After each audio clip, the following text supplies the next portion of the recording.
42일 만에 국회 숨통이 트였습니다. 여야가 어제 진통 끝에 국회 정상화에 합의했는데요. 이른바 드루킹 특검 문제로 평행선을 달리던 여야가 극적으로 접점을 찾은 겁니다. 오는 18일에는 추경과 특검법을 동시에 처리하기로 했습니다. 야당은 특검법 명칭에서 대통령과 민주당을 제외하면서 양보를 했고, 여당도 특별검사 거부권 주장을 굽혔는데요.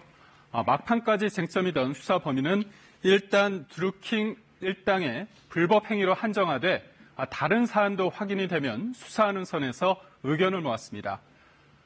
지방선거 출마의원의 사직서도 본회의에서 처리되면서 6.13 지방선거와 동시에 열리는 재보궐선거에서는 국회의원 12명을 이렇게 새롭게 뽑게 됐습니다. 여야 원내대표들은 오늘 국회의장 주재로 국회 정상화 후속 문제를 논의합니다. 민생 법안은 물론 어제 처리하기로 합의한 추경과 특검법의 세부 사항이 논의 테이블에 오를 것으로 보입니다. 선거를 앞두고 각 당의 발걸음도 빨라지고 있습니다. 선거 전략을 담은 슬로건과 공약 등을 공개하며 본격적인 선거전을 준비하고 있는데요. 더불어민주당은 대선 때 문재인 대통령의 슬로건을 이어받았습니다. 당 지지율을 능가하는 대통령 효과를 노린 것으로 해석이 나오는데, 대통령의 공약은 지방선거 승리로 세부 정책들을 뒷받침해야 완성된다며 힘있는 여당을 강조합니다. 자유한국당은 나라를 통째로 넘기겠느냐는 구호로 지지자 결집을 시도하고 있습니다.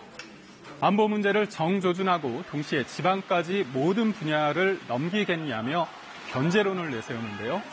슬로건에 대한 내부 비판이 나오자 경제를 포기하겠느냐는 두 번째 구호로 민생을 파고들고 있습니다.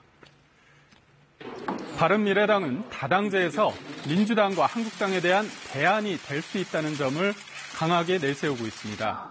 개혁과 평화를 슬로건으로 삼은 민주평화당은 지역균형 발전 정책을 강조하는데 특히 호남에 공을 들이고 있습니다. 마지막으로 정의당은 진보 정당의 가치를 강조하면서 특히 한국당을 공략해 제1야당 교체를 주장하고 있습니다. 이렇듯 정치권은 신발끈을 질끈 조여매고 있지만 지방선거 분위기가 좀 느껴지지 않지 않습니까? 한반도 현안 같은 대형 이슈에 묻혀서 선거에 대한 관심이 저조한데요. 선거가 치러지는 6월 13일은 이렇게 북미 정상회담과 러시아 월드컵 개막일 사이에 끼어 있습니다. 선거운동 기간이 5월 31일부터 6월 10일까지인데요. 북미 정상회담 뉴스가 다른 이슈를 압도할 것으로 보입니다. 선거 흥행에는 당연히 악재입니다. 게다가 지방선거에는 대체로 정권 심판론이 강하게 작동하는데요. 그런데 KBS 여론조사 결과를 보면요. 여당을 견제해야 한다는 응답보다 정부 여당에 힘을 실어줘야 한다는 응답이 현재로선 우세합니다. KBS 여론조사 중 경기와 인천 지역을 보겠습니다. 야당 소속 현 지사와 시장이 잘한다는 평가가 50대 전후로 높은데도 지지율에는 반영이 안 되고 있습니다.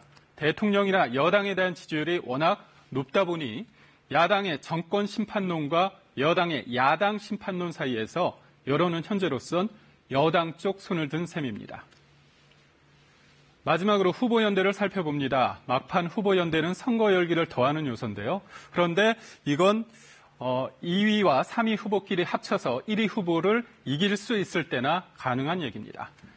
야당 후보의 낮은 지지율과 다당제란 현실 때문에 이번 선거에선 이슈가 되질 않고 있습니다. 친절한 뉴스였습니다.